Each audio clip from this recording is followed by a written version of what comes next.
Another one is isopropyl alcohol. Okay, which is a ubiquitous product. Yes, and the Clorox bleach has isopropyl alcohol, whereas the NSF bleach does not. And as we've discussed in the past, the Clorox bleach also has wheel-bearing grease and yes, probably motor oil, 3-in-1 probably oil, benzene. all the things that, yes, there's always benzene in it.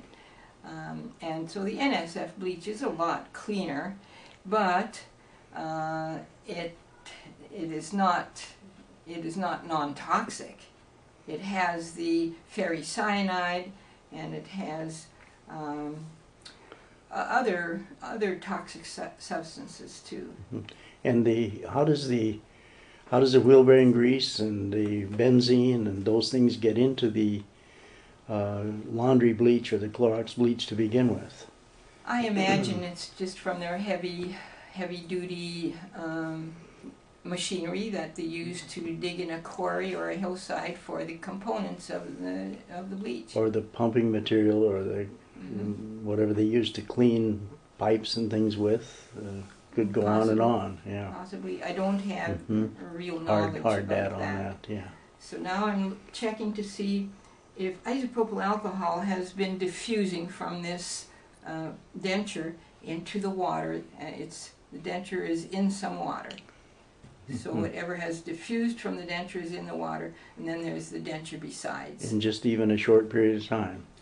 I would say that I had let it sit there for about 20 minutes or half an hour. So it actually leaches into the water, and Yes. there it is. Yes. That's a pretty high amount.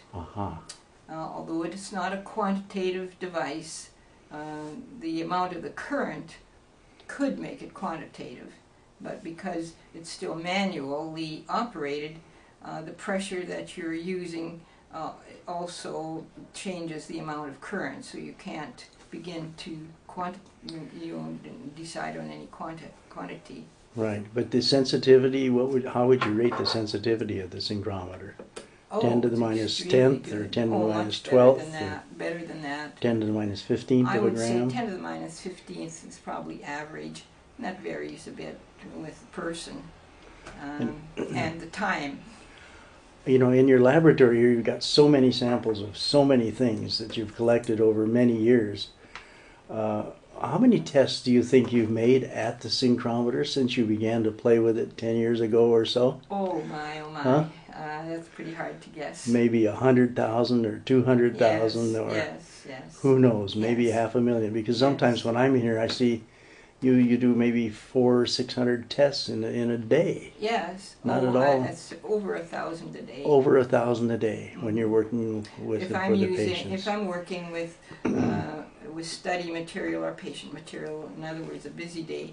If I'm putting in, say, an 8-hour day of testing, it would certainly be 1,000. 1,000 a day, and you've been doing this for 15 years, roughly. Well, let's say a little shorter. A little shorter? From the time that I got doing this much is probably only 10 years. Only 10 years. And as I've seen you work 7 days a week, except maybe Sunday afternoon for a couple hours when you do your laundry. Well, it's not quite that bad. But, of course, patient results can't wait. And this is much better than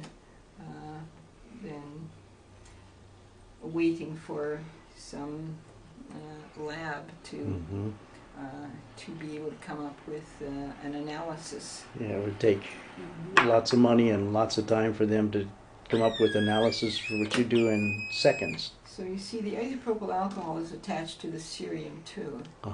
You lined that up again there. Okay. This is the isopropyl. The other one was malonic acid. So I see. I'm showing you a property of cerium. You can read this in the literature on cerium. There is a lot of research literature. The book that I show that I have a picture of in my books is called Lanthanides, and cerium is a lanthanide. Is there anybody else in the world that has done even a small part of what you've done here? Are they able to without the synchrometer? No, you couldn't do that. No. This is much more is much more technical sophistication than what is being used to find data on the human or animal body. All that there is a voltmeter measuring voltages, and that, is pretty old. We just haven't advanced the technology for biological investigation. I think it comes about because of suppression by the vested interests, and that has always been the case throughout civilization. If somebody comes up with a new device of any kind, those who are making a business out of selling the old, of course, don't want the new. If I were to use my imagination and guess that maybe you could put the probe on an area of skin where there's a suspected tumor, maybe a lump, could you detect the presence of the tumor with that? Could you also detect what was in that tumor? Like, is it Fasciolopsis buscae? Does it contain benzene? Does it contain ferritin and ferrocyanide? Yes, we can certainly You can do that just by touching the probe to a tumor suspected area. Yes.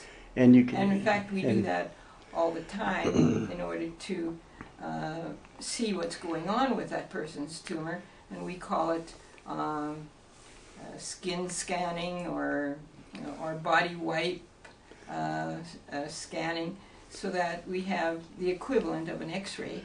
Then somebody can take a suspected tumor on a breast, let's say, and rub it with a damp paper towel that's a pure paper towel. Yes. Put that in a baggie, put it in here, put it on a plate, and you can tell if that is in fact an active tumor. Yes, or whether it's benign or so on. You can tell for anything that you want to as a biochemist. That's absolutely phenomenal.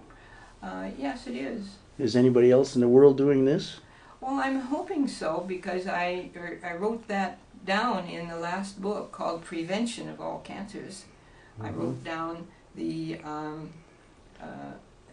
flow sheet, how you would go from one thing to the next in order to make a logical story out of what you were investigating, and how to have what you need to come up with to have a successful ending for the patients. You would start with a patient.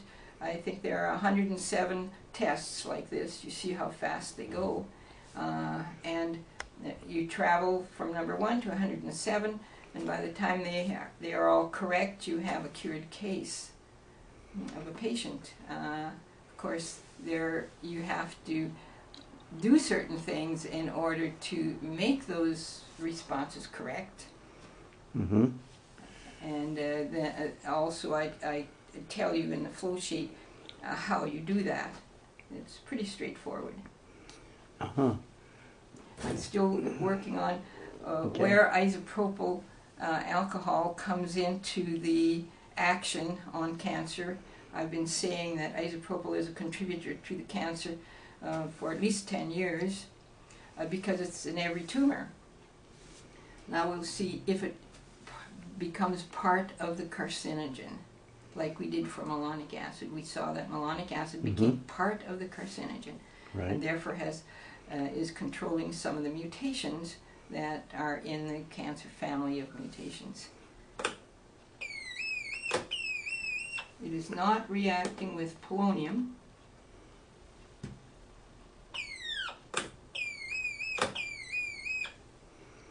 It's not reacting with... I just tried two sides of the polonium bottle there to make sure. Just to be sure. Okay. Yes. Now I'm checking again at cerium. That's where it's attached. Now let's see if it might be attached here to this ferrocyanide end.